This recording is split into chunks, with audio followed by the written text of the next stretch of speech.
let's go straight to business. What are some of the potential changes in the wider industry that we need to be made aware of? I think I've touched on it earlier. AI is a big thing. AI is coming. It is being embedded in everything we do.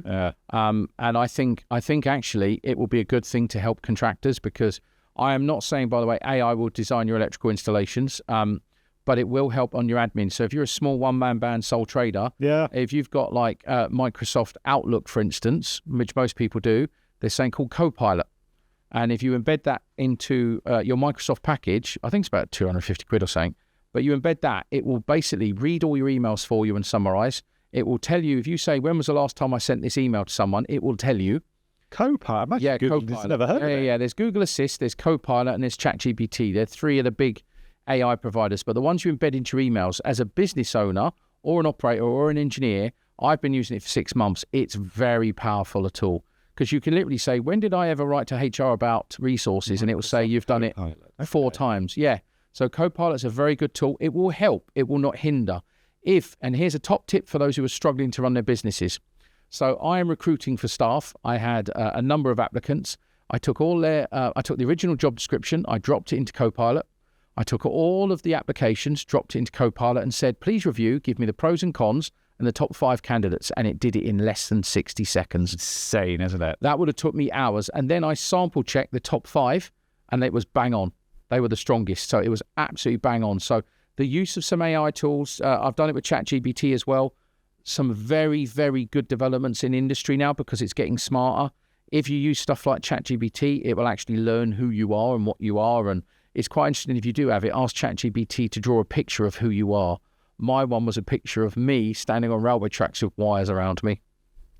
It's quite funny. Talking to that, I mean, to go slightly off topic here, but I mean, the AI stuff, I think it's fantastic, and it's got so much potential, but it is also causing a bit of harm, because there was what are they called? You know, I've got a friend of mine who is, I mean, more of an acquaintance, not really friends, but he does, he works for a publishing magazine for the NHS, like doing drawings of like DNA helixes and stuff, and he does all these drawings and stuff.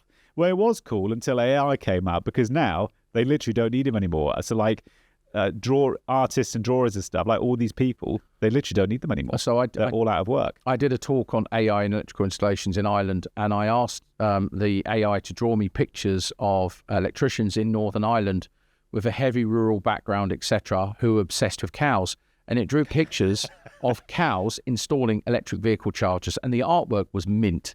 So I ended up doing a lecture where every single picture was generated by AI, and it was mental. The images were visually stunning, and it really got people like laughing or confused. It has some it's like if you have frustrations with the industry and you go into AI and you type it out in detail and say, draw me that as an image. I mean, it's amazing what it can do, yeah. Well, ask ChatGPT to draw the race to the bottom, depending on what trade you're in. Ask it, it's brilliant. I had a brilliant image of a load of tradesmen running down a hill, and at the bottom was the word bottom. And it's just brilliant visualization of the frustrations you can have. So it's a tool, but remember, rubbish in, rubbish out. Yeah, you said that a couple of shows rubbish ago, in, actually. Rubbish out. So don't use it for any cable calcs or any engineering logic, because if you don't know, it won't know. Give us some notable dates or notable events in the trade that are coming up in 2025. Is there anything we need to be aware of?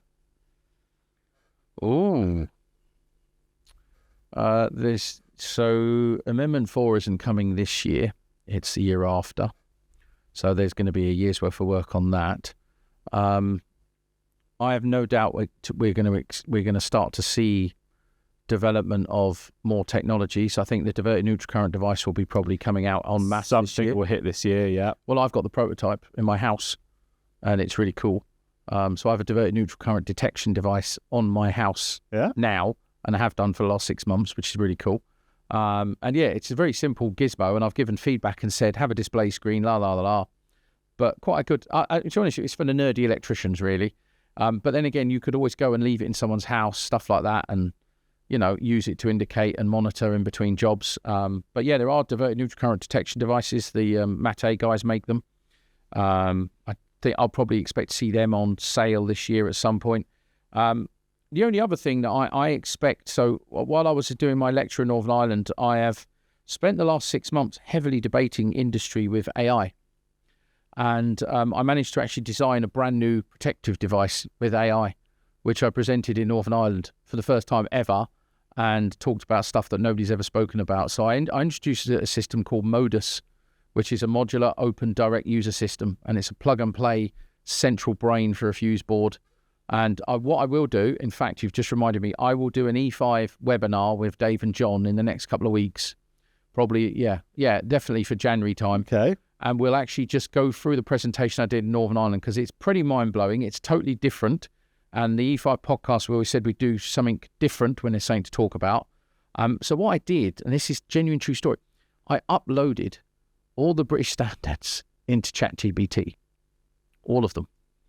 And every morning when I was driving in my van, this is a true story, I was debating the merits of those standards. It's actually insane that it has the power to do that. Yeah. And it tells you the pros and cons. It even tells you when stuff's out of date or things conflict. It's really cool.